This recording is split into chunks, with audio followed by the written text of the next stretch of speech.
Many of you were here last year when we talked about the generations and the life stages and how you can utilize that information to attract new members. Do you remember that, those of you who were here last year? I hope you took that back and shared that with your clubs.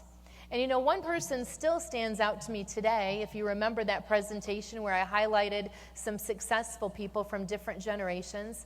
One of those people was Betty White. Remember her? And Betty at that time, I think, was 92 years old, still going strong.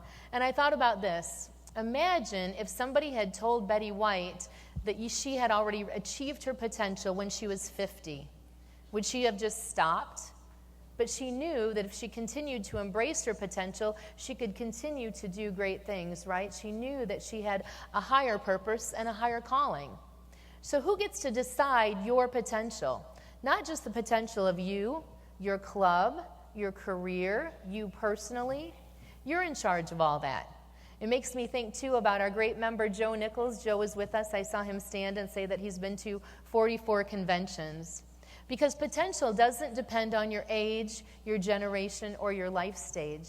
See, Joe has been a member for, I think the last time I checked, 53 years. I think I'm in the ballpark there. And he was Exchangeite of the Year when he was about 50, or after being a member for 52 years. So that's pretty amazing. It just shows us that if we continue to embrace our potential, we'll continue to do great things. Why? We have a sense of purpose. Every one of you, I appreciate, and on behalf of the National Exchange Club, thank you for spending your time and your money with us this weekend. It shows me that part of your purpose is doing good in the name of exchange. And people do that across the country. How many people in this ballroom have helped one person in the past week? Anybody? Look at all the hands that go up. That's the collective impact that you have. How many of you have helped one person the past month? Not every hand went up when I said week, so we'll go to month. That is truly amazing, isn't it, when you think about the people whose lives you touch? How many of you truly identify yourself as a leader? How many of you would say that you are a leader? Wow, fantastic. See, that's interesting. When I ask that question many times, not many hands go up. Why? Because sometimes we think of leadership as being something far off, something we can achieve and attain with the right skill set, maybe, with the right training, with the right direction, right? But if you have touched somebody's life and made that person fundamentally better in some way, you have led them. Wouldn't you agree? So you're all entitled to be a leader and to think of yourselves as a leader. It's not something far off. It's not something put out there that maybe you can achieve someday. When you go about doing the work that you do, whether in your family, your personal life, your business, here with Exchange, you are leaders. You have a sense of purpose. So it got me to thinking about what goes into that. What can cause us to fully embrace our potential? I was thinking about some of our older clubs who we've been able to revitalize, right? So here again, showing us that if a club has 4 to 5 members and they've been in business for 90 years, can they still be vital? Yes, an old club can still be vital if they choose to embrace their potential and move forward, right? How do they do that? Let's discuss. First, they have to find their passion, right? And so do all of you. What is your passion? Well, we always start out our leadership conferences asking people to introduce themselves by saying this. What do you love? What do you think most people first say? My family, my friends, Exchange. We know you love Exchange because you're here spending your time and money. That's how you find your passion. When you have extra money, this is what you spend it on. When you have extra time, you're going to do it, right? For a lot of you, it may be racing cars, it may be golf, it may be tennis, it may be buying shoes, it may be drinking wine and writing about it. I don't know. It could be a number of things, but your passion is what you love so much that you're willing to spend your time and your money on that thing. You've shown that you love Exchange because you're spending your time and money here, so truly that's a passion for you too. As you embrace your potential and enhance your potential and work to succeed even more in every facet of your life, your passion is important. because your passion is what you love so much that you're going to get up anytime and do it, right? It's what gets you out of bed in the morning. It's what gets us to drive 2.5 hours to Columbus on football Saturdays because we're so passionate about our football team that we want to spend the day there. So whatever you love to do, that's your passion. And then think about the things that help you develop this passion. Once you have your passion, what inspires you? I was thinking about inspiration as we were planning for this event. We're all going to be inspired on Saturday when we recognize our national ACE and youth winners, right? Yes, many heads shaking. We've been inspired throughout the year, haven't we, as you've recognized them in your clubs and at the district level. And I know the major buzzword that's going to be said in this ballroom on Saturday is, wow, they were so inspiring. I am so inspired. Isn't that cool how inspiration works? They were inspiring, and now you're inspired because you hear something that makes you believe that you can do something. That's what inspiration is all about. You're hearing a story or seeing someone who has taken their life to a different level. How does that affect you? Well, if they did that, it makes your heart believe that you can do something too. Now, it doesn't need to be the same thing. You don't need to accomplish the same things they've accomplished, but you are inspired to go do something more. You raised your believing, you raised your level of thinking, and now you can go out and accomplish greater things. Isn't that cool? You can simply sit and hear something amazing, and it makes you want to go be amazing too, right? Inspiration is such a wonderful thing. Another component of that can help you enhance your potential and accomplish great things, infuriation. The opposite emotion, pretty much, right? How many of you are infuriated at times? Infuriated when you pick up the paper or turn on the news, or in my case, turn on Twitter in the morning and see what's trending, and you read that a child was harmed at the hands of somebody that they thought loved them, somebody that they trusted. You're infuriated at that point, aren't you?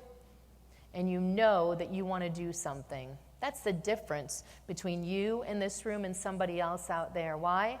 Because many people have great intentions, don't they? Many people say, somebody should do something. I wish I could do something. I wish somebody else would do something. And then what do? They continue to talk about it.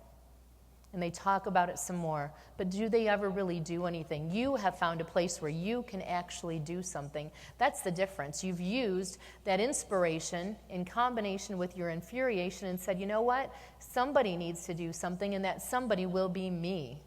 I will join with a group of people who are like-minded in this cause, and we will truly make a difference. To enhance your potential and embrace it, you also need to feel like you're having impact, right? Because if you don't have impact, why do it? This is a small example, but what do I think of? The most common way that we can see ourselves having impact on ourselves is when we try to diet, right? When we try to lose weight, when we try to exercise, you know. And if you're like me, you put it on your list, because I'm all about lists, and I say, okay, today I'm going to run, I'm going to lift weights, I'm going to eat these certain things, and it doesn't always get done, right? Just being human, I guess, right? And being busy. But when you do it, when you get in that habit of doing it and you start seeing results, you're having impact. So what do? You continue to do it, right? That's what keeps you inspired and moving forward. It's the same thing, really, because when your inspiration or infuriation got you out of bed this morning to make you want to do something, you need to feel like you're having impact, right? Why be part of something if you can't move the needle, right? There are certain things that are infuriating, as I mentioned, that happen in the world, right? Where you sit at home and you think, man, somebody should do something, and truly it can't be you, because there's no way you can move the needle on that, right? But we, in exchange, have some things that you can actually do where you can see the needle moving, right? Remember 2 years ago when Victor Veith joined us in Greensboro and told us about the 100-year plan to eradicate child abuse? And then when you come here and you see our symposium with our Child Abuse Prevention Center directors, then you know that they're having great impact in their field every single day, and that we're helping them as part of our national network, and that we have an evidence-based parent aid program. Does that make you feel like you're moving the needle? Yes? Does it make you feel like you're having some impact? That keeps you going. that keeps your club going. That keeps your club saying, you know what, our work is not finished. We must continue this because we're having impact. And you can see the light at the end of the tunnel. What's that? How the world is going to look when you've accomplished this great goal, right? We have a new goal, ladies and gentlemen, which you'll be hearing more about. Housing homeless veterans. We partnered with Veterans Matter, and you'll hear more about that later. Again, a process where we can have great impact and we can see the needle move. We'll be able to say we've housed this amount of homeless veterans, and we'll be able to have a light at the end of the tunnel because the goal is attainable. It's something where we can truly, truly make a difference. The biggest step that's going to tie this all together, how do you execute, right? As I mentioned before, if you talk about doing things, nothing gets done. It's all about action. So my call to action for you today is to take all those great things, embrace your potential, and those around you. Everybody has potential, right? It's not something just that a teacher or a parent can say, you know, he has such great potential. Or have you heard this? He had such great potential. Why does it have to be past tense? That person, your club, your company, you can always achieve your potential, right? I just gave you the magic formula. You do all those things, your potential never ends.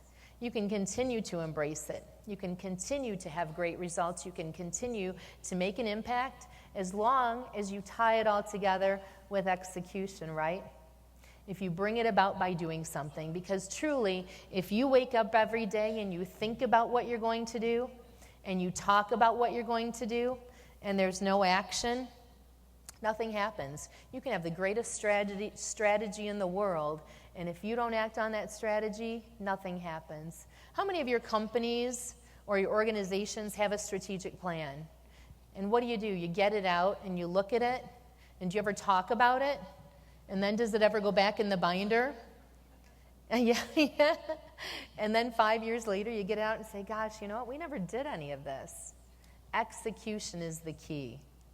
So you need a team of people if you're going to be in an organization like an exchange club, because some people are great at planning and some people are great at doing, right? We all say we have the worker bees, the people who really do the work. It takes that team, and it takes that execution. So my exhortation to you today is you listen to Tim Kite about how you can embrace your potential and actually reach it and continue to reach it and continue to bypass it and make great things happen.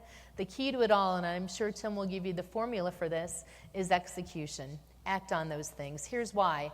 If we give you all this great information the next 3 days that you've chosen to spend with us here in Columbus, and you take in all this information and keep it inside you, it doesn't help anybody, not even you. You need to share this with somebody. So I encourage you to go back to your clubs, believe in your clubs, lift your believing a little bit and say, you know what, we need to embrace our potential because it's great. We can do so much. Let's work together and do this. And tell them after you've heard Tim Kite, you'll have the magic formula. So that's my exhortation to you. My call to action is to continue to execute on these great things that you want to do, all of the tools and resources that are available to you. Dale Carnegie had a saying, and he said, you know, we get to go through this exciting adventure called life just once. Why don't we do it with enthusiasm and live a wonderful, rich, and full life? And that's what Exchange has done for me, and I know for you too. Thank you for your pursuit of a rich and full life. Thank you for doing it on behalf of Exchange. It's a great pleasure to be with you. I'm looking forward to meeting so many of you and hearing about your Exchange story. Ladies and gentlemen, God bless you. Thank you for your attention today.